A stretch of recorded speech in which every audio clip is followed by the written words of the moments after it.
Even before we even come to the citizenry, and we'll talk about that, that independent commissions, the Chapter 15 commissions, should be doing their work, and they are not doing it enough. We are left blaming the political class, including the president, for lack of implementation, when we know exactly who to blame, and it is the independent commissions. Do you agree? Thank you, Fred. And allow me to say that for the independent institutions to operate, there must be good political goodwill, because in most cases you realize that when cases reaches the desk of the judiciary, or when you have issues like that involves the IPOA, you realize that there's a lot of political intimidation and interferences. So that is why Kenyans tend to go back to the executive. And we started by saying that there should be an actual independence of operation, even within the parliament, the setup of the parliament, away from the executive. But if you look at the 13th parliament, like I mentioned earlier on, there's too much influence to an extent that the decisions that are made in parliament today are more or less decisions that were discussed in State House, maybe the previous night. But I want to say this. Listening to my president, H.E. William Samoei Ruto, Daktari himself, saying that no Kenyans should lose their lives for criticizing the government. I want Kenyans to listen to me very carefully and get to know that Ruto, talking in that TV, does not believe in any of the things he's saying. He does not believe even in himself. But should we expect him to believe it? He does not believe. He's a politician. In this document. He does not believe in the independence of institutions. My brother, just like you will come on board. I've not talked. Listening to the president talking in that clip, I want to tell you that since the introduction of this document, President William Ruto is the only president who has violated this document from chapter 1 to chapter 18. Why? President William Ruto in 2005 was on record many times saying that this document does not fit to lead this country. He fully opposed this document. And today, he finds himself in a position where he must implement the document which he opposed. And that's why we've been having problems in this country. Article 36 is very clear, freedom of speech. But the young people were shot on the streets and killed, more than 70 of them, because they went to the streets to express themselves.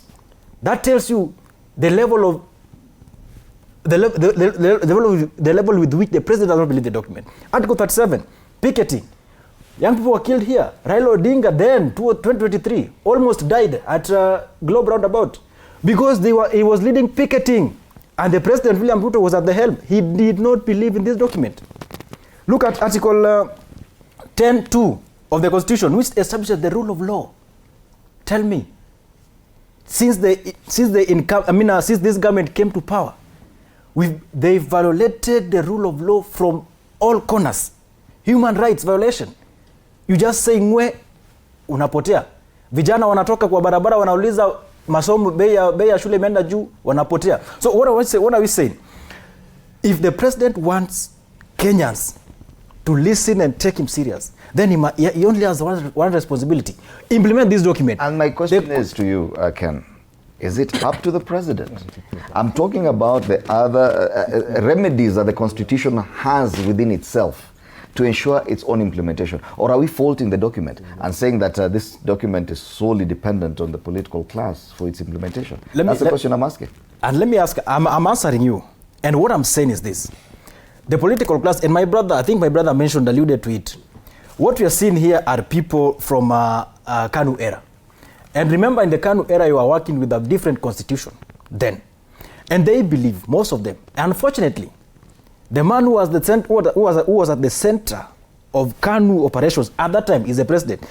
When we talk about independency, Fred, independence of judiciary, independence of this, parliament, independence of other independent bodies, NCIC and all that, the power, the buck stops with the political class.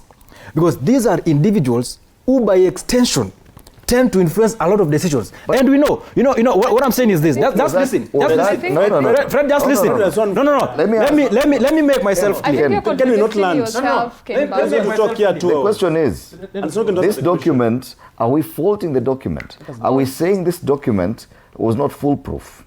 that it can actually self-actualize without the influence of politicians.